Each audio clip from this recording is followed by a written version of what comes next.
talk a little bit more about when you combine another retirement plan with a defined benefit plan. Because Paul, many business owners, will already have some other type of retirement plan established when they go to evaluate adding the DB plan to their company's retirement plan options. Is there anything a business owner should be aware of in regards to other plans they potentially already have in place for their business?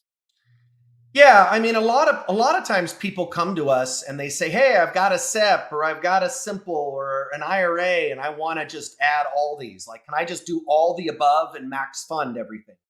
And the reality is that the IRS either completely excludes, prohibits companies from combining plans, or they limit the overall contributions with plans, right? So it's typically one or the other. So most situations, people come to us and they've already got a plan in place. So they typically either have a 401k. Most will have a 401k, but some will have a SEP, Mhm. and some have a simple. So when they come to us with that, we have to talk to them about the rules. So first of all, when you look at a simple, simples are very, very restrictive plans. They're really, I would say, bad plans for most people. Most people should think twice about a simple. They are simple to administer. They allow lower requirements and they don't allow a lot of contributions. So if you've maybe got 5, 10, 20 employees, you've got, I don't know, you make 100 grand, 200 grand a year, a good income, but certainly not a huge income. A simple might work for you if you expect your income's not going to go up a lot. Maybe you're not a professional services company, which means you'd have to go PBGC if you did a DB plan and a couple other things.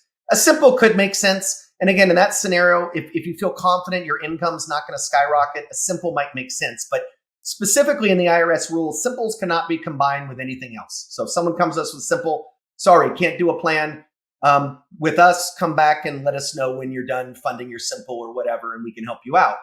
When it comes to SEPs, there are two types of SEPs, a model SEP and a non-model SEP.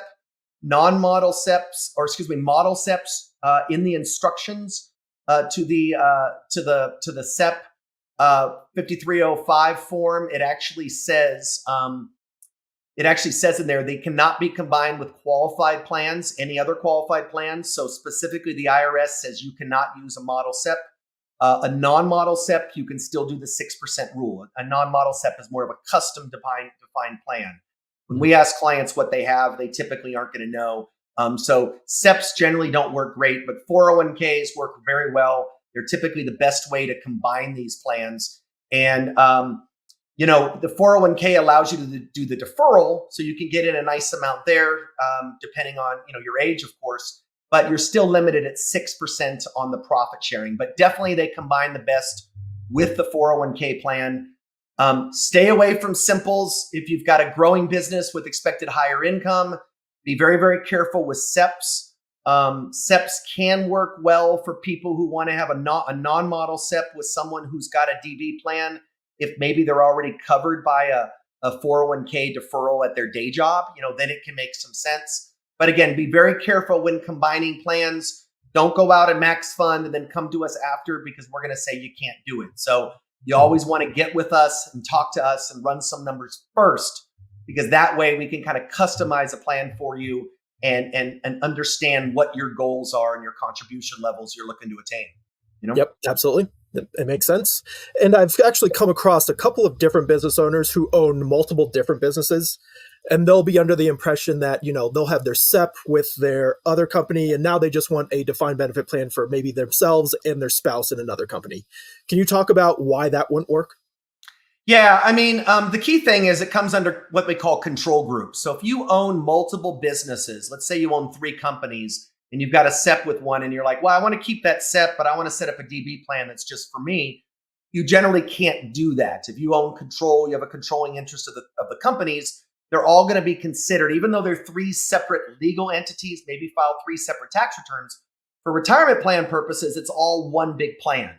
So we would include all employees in there, and it would fall under one big plan. So you can't do that. Now, there are some situations where someone might say, oh, I don't know, I work a consulting job somewhere else, I get a profit sharing, that's fine. Maybe I work for my friend's company and he has a SEP or he gives me something and I want to do a DB plan here. In a situation like that, that's probably just fine, because if you've got separate businesses that you do not have a controlling interest in, and you're getting a retirement benefit from that, good for you.